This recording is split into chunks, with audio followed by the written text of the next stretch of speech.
intention was to put out one video a week, and I started off pretty well the first 3 weeks, but then suddenly 140-mile-per-hour winds and torrential rains went through the middle of Iowa, and Donovan and I got deployed.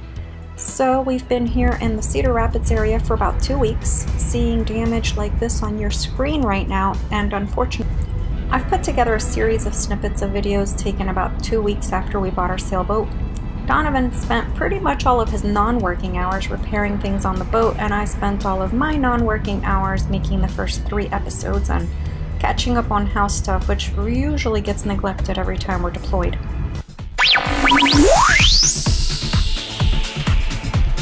Has finished staining a lot of the wood and is starting to put the boat back together. And today he took out all the black seal around the pop top and replaced it with white seal.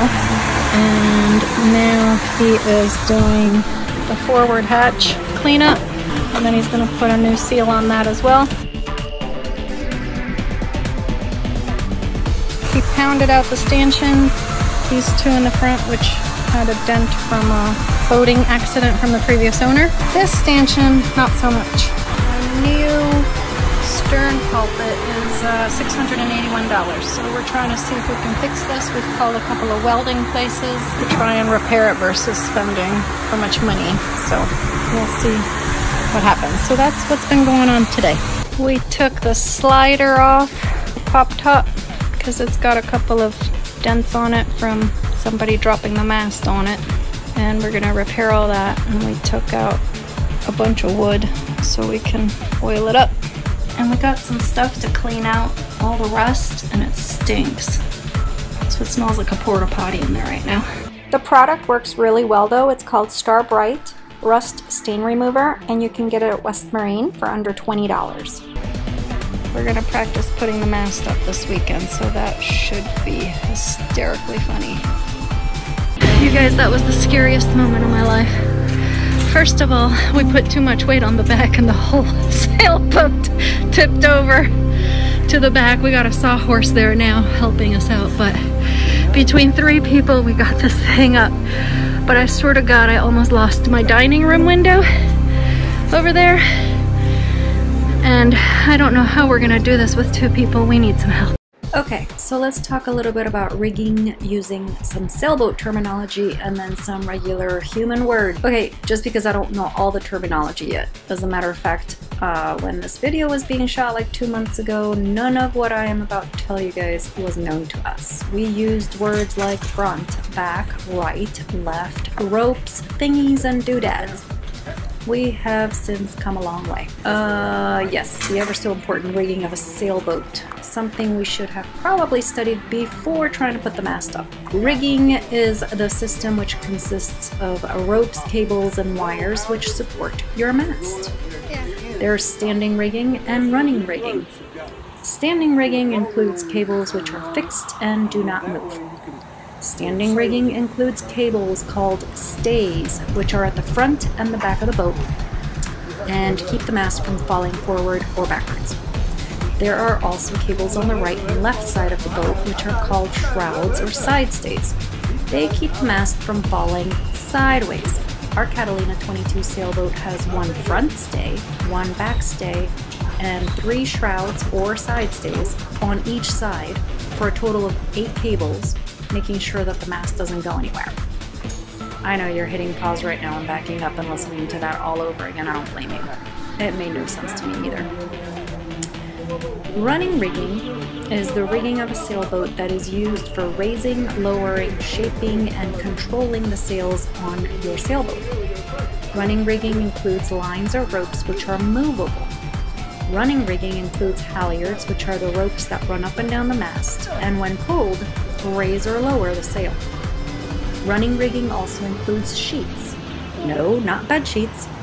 The sheets are ropes that control the corners of the sails to orient the sails to the wind. After we put the mast up the first time, we realized a few things. The reason it was swinging side to side was because we did not have any of the shrouds or side stays hooked to the deck of the boat. None. Our sailboat can actually have 5 out of the 8 cables or stays hooked to the deck of the boat while putting the mast up and down. the back stay, and 2 stays on each side, right and left. So basically, the mast can't fall forward because it's hooked at the back, and it can't go sideways because it has 2 stays hooked on each side. Crazy, right? Well, Donovan and I didn't know that at the time, hence the reason we almost took out our dining room window. So you like this type better? Stronger, yeah. And then when you got your leathering tools, when you get them tight by hand, you just take your leathering tools and tweak them. That locks. Oh, I'll be with you when you put it in water. I'm having a serious anxiety attack right now. Ah, don't worry about it. Everything's been going so good. Now we gotta have one for the jib sheet. Take this on the other side. All right, what's up? Hey, Yeah, dude, how are you? I'm working on it. They're working me on it. All of this is his fault. Great idea. I took them sailing one day, and this is what they ended up with. Last guy took sailors and went to St. Martin, bought a sailboat and sailed it back to Hilton. He never sailed before. So that's probably get a lot of good practice when I'm back, right? Yeah. Another thing we realized once the mast was already up was that we had no halyard attached to the mast. If you remember, the halyard is the line that you pull on to raise the sail up the mast. It somehow ties to the top of the mast. I was not paying attention when they did that part, so you will need to look elsewhere on YouTube to figure that one out. We put the mast up without running the halyard up the mast. So we had no line to pull on to raise the sail. At that point, we had 2 options. We either bring back down the mast and start all over again, or we, and by we I mean Donovan, climb up the mast and tie up the halyard. Well, climbing up the mast could have potentially made for an amazing video garnering us a billion subscribers, but I prefer having my husband in one piece, so back down the mast went. FYI, getting the mast back down was not any easier than putting it up. Because guess why? Our dumbasses still didn't have any of the stays hooked anywhere to the top of the boat.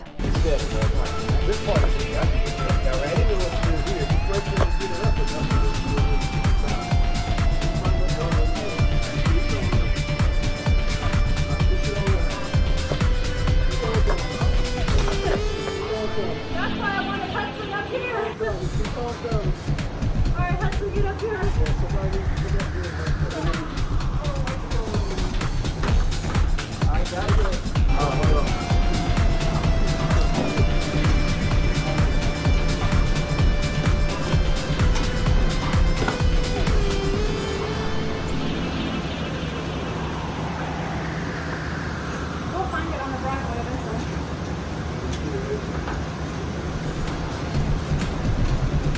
Anybody knows what this piece is for and how to put it on?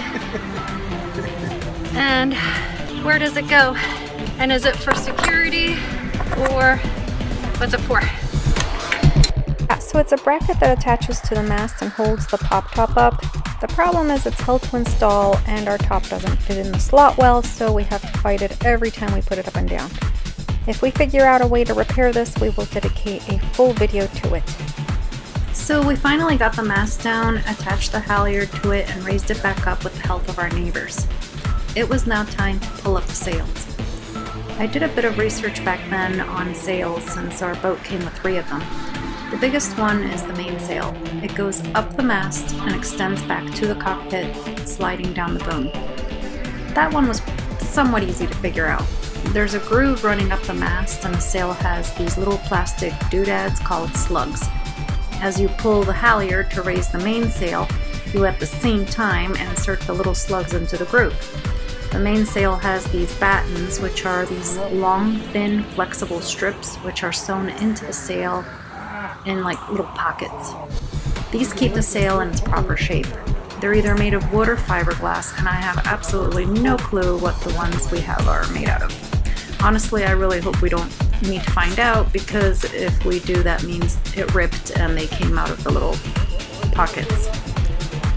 Once the sail is all the way up, you tug the halyard to stretch it out as best as you can, and then you tie the halyard to the cleat on the mast using the cleat hitch. When the mainsail is fully raised, it holds the boom up. If the sail is down, you want to hook one of the little cables to the back end of the boom to hold it up. Back when this video was made, I had no idea what that little cable was called. I actually still don't. But shh, we won't tell anyone.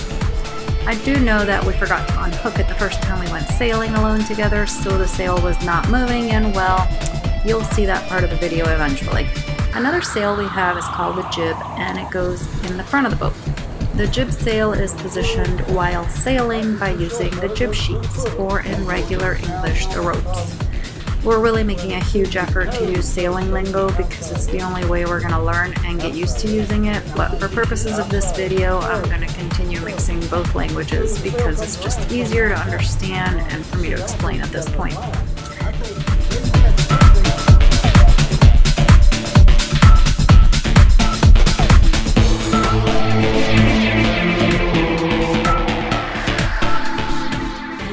Anyway, the jib sheets are two lines that come back to the cockpit, one on each side of the boat. They come from the front lower corner of the sail, which is called the clew. There's obviously a ton more information on different sails and how everything is rigged, but we will get to more of them in due time because my brain is spinning.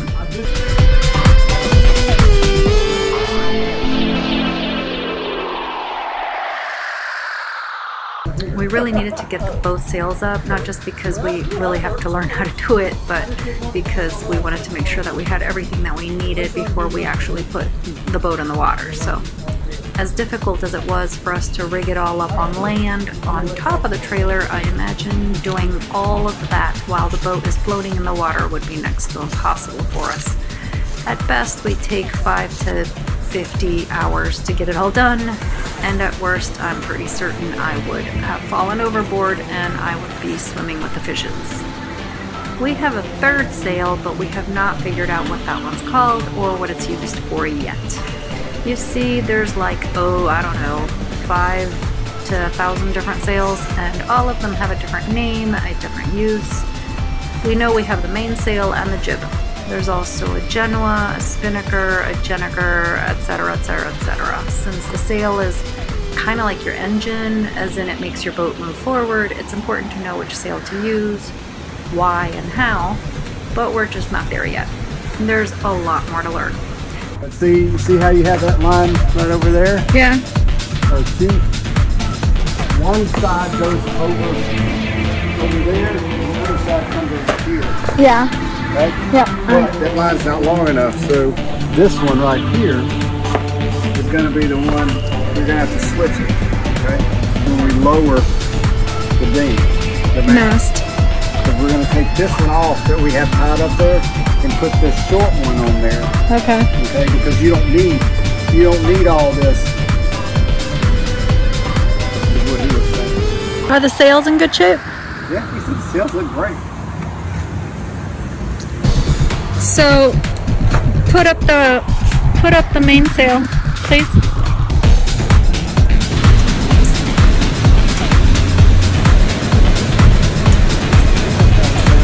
You gotta have the main. There's a thing that pulls this on right there to there at the bottom. One of those lifting systems, pulleys. Yeah. I think there's another pulley system over here. We didn't put all that on. Happy 4th of July, everyone. We've been hard at work here. We have a sailboat in our front yard that's almost completely put together. And the bad news is it is really difficult to get that mast up. The good news is we almost took out the entire dining room window, but we made it. And then at one point, the mast almost fell on top of Donovan's van, so that was fun. But we're getting there, just in case. So we can remember how to put everything together. You watching? I guess I gotta go on the other side.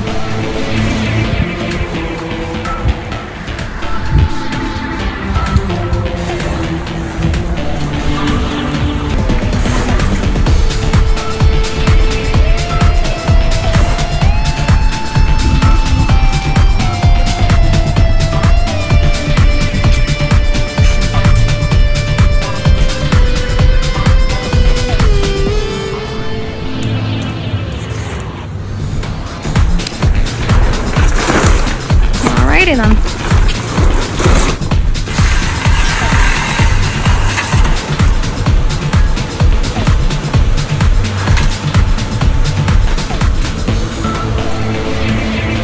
But anyway, I don't like this whole thing. So you're gonna rig something up yourself?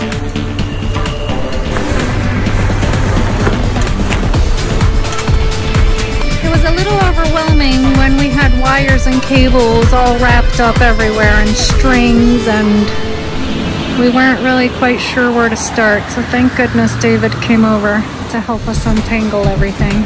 I mean, ropes everywhere. What is this little piece right here called that holds the sail slide? Because we need to buy some and I don't know what to look for. We prepaid 6 months for a spot to park the boat, but after the issues we had this morning putting this mast up, which was incredibly scary for me, I'm thinking we're gonna look for a slip and just keep the mast up. Unless somebody has some good ideas on how to make this easier, especially for just 2 of us, because this was incredibly scary. There's gotta be an easier way to get this mast up and down.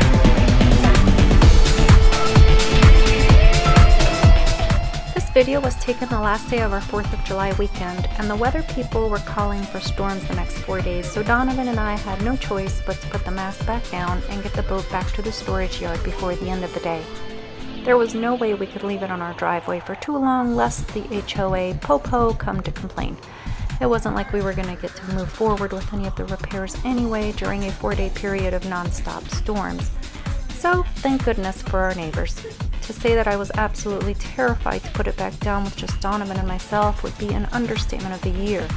So I texted Maria and Herman to come to the rescue again. It actually worked well for us since Maria became our camera person while we sweated our rear ends off. It was such a great weekend though. I felt like we accomplished and learned so much. A great teachable moment for us, for instance, is that it's very important for those of you with the same setup we have to be very careful when putting the mast all the way down on the boat. There is a cleat on the back side of the mast, and when it comes all the way down, the cleat just tries to go through your pop-top slider, and ladies and gents, you win a few hours of fiberglass repair. So don't do it. Don't put the mast all the way down. Put it on whatever system you have rigged on your pulpit to rest your mast on. That weekend sealed the decision to unzip our tight wallets and find a marina for our boat. We figured out the huge amount of extra time it would take us to trailer the boat to the water, put it together, get it into the water, start sailing, then the time to take it back to the boat ramp, get it back on the trailer, take it all back apart, and drive it back to the yard. A marina would mean less boat ramps as well, which, you know, really just give me heart palpitations just thinking about it.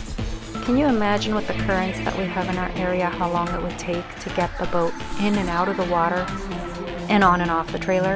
No thanks. We bought the sailboat to have fun and enjoy life, and I wanted the least amount of stress between the time I clocked out of work and the time I clocked into my boat. One comment, for instance, mentioned the fact that if I turn my phone sideways to record the video, it will actually fill the whole TV screen versus having those obnoxious black bars on both sides. Duh.